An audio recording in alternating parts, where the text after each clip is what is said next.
দাঁত ভাঙা সুন্নাত পালন করতে কে কে রাজি আছেন? জোরে বলেন আল্লাহু আকবার। দাঁত ভাঙা সুন্নাত পালন করতে হবে। রাসূলের আদর্শ আমাদের ব্যক্তিগত জীবনে, সামাজিক জীবনে, রাষ্ট্রীয় জীবনে, সমস্ত জীবনে রাসূলের আদর্শ আমাদের প্রতিষ্ঠিত করতে হবে। ঠিক কিনা জোরে বলেন? শুধু রাসূলকে আপনি নবী হিসেবে মানলেন, কিন্তু রাসূলকে আপনি নেতা হিসেবে মানতে পারলেন না। কি হিসেবে মানতে পারলেন না? এরকমের অনেকে মুসলমান আছে না নাই? বলে যে রাসূলকে তার গোটা জিন্দেগিতে পালন করতে চাই। যদি বলা হয় রাসূলের আদর্শ ওই পার্লামেন্টে প্রতিষ্ঠিত করতে হবে, তখন ওই ব্যক্তির মুখটা পুড়ে যায়। ঠিক কিনা বলে যে না না না, এটা সম্ভব না। আমি রাসূলকে ভালোবাসি ঠিক, রাসূলের জন্য মাথায় টুপি দিব, গায়ে পাঞ্জাবি দিব, কিন্তু মুখে দাড়ি রাখবো, কিন্তু রাসূলের আদর্শ আমি পার্লামেন্টে প্রতিষ্ঠিত করা আমার দ্বারা সম্ভব না। কারণটা কি? বলে যে আমার নেতা বেজার হবে। ঠিক কিনা বলেন?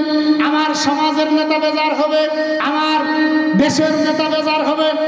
সুতরাং ওই নেতাকে খুশি করতে যে আপনি যে রাসূলের আদর্শকে আপনার জীবনে গুরুত্বপূর্ণ মনে করলেন না, তাহলে রাসূলও আপনাকে উম্মাদ বলে পরিচয় দেবে না। জোরে বলেন ঠিক কিনা?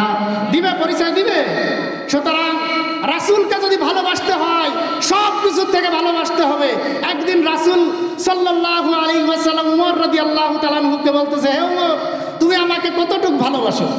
বলে, ইয়া রাসূলুল্লাহ, ইয়া হাবিবাল্লাহ, আমার পরিবার পরিজন, আমার সন্তান সন্ততি সব কিছুর থেকে ইয়া রাসূলুল্লাহ, ইয়া হাবিবাল্লাহ আপনাকে ভালোবাসি, কিন্তু আমার জীবনের থেকে না। কিসের থেকে না বলেন?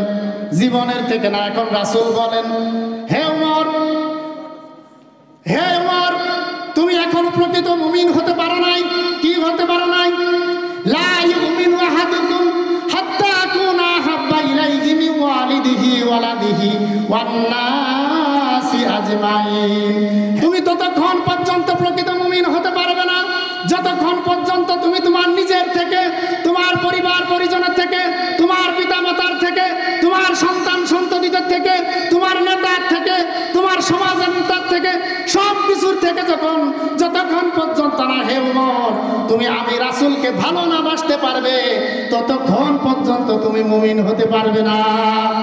এখন উমর বলে, ইয়া রাসূলুল্লাহ, এইবার আমি আমার জীবনের থেকে, পরিবার পরিজন, সম্পদ সন্ততি সব কিছু থেকে এখন আপনাকে আমি ভালোবাসি।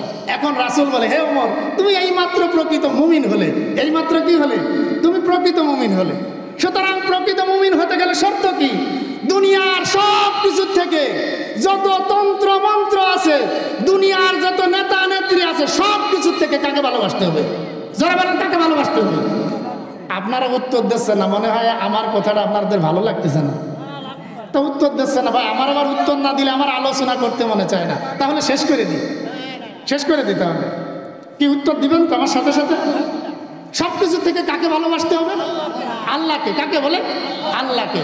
তাহলে আপনি কি হবেন? প্রকৃত মুমিন হবেন।